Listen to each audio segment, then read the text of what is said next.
አንድ ሁለት ሶስት ሴቶችን ለጋብቻ ይጠይቅና አንዳንዱ ሰው ምን ይላል መሰላችሁ?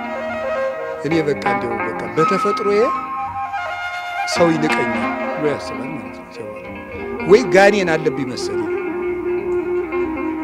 በአጋጣሚ ሶስቱም እጮኛ ያላቸው ሆነው ነው ለምን ብሎ ያስባል? በአጋጣሚ ሶስቱም እንዲህ ስለሆኑ ነው። ምን ባል አንዳንድ ጊዜ ያጋጣሚውን ነገር ሁሉ የሰይጣን ማረግ።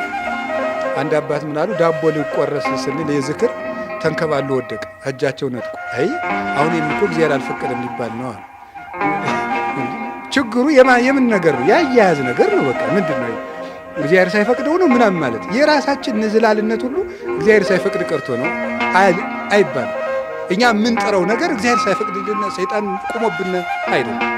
የእኛ ጥረቶች ናቸው እና ይሳካሉ። ሁሉም ነገሮች ይሳካሉ፣ እንደርሳለን።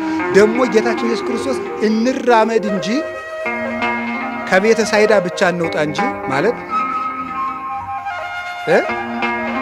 ከቤተ ክርስቲያን ብቻ እንውጣ እንጂ አንድ ቀን ይመጣና ልጄ ተነስ ማለቱ አይቀርም።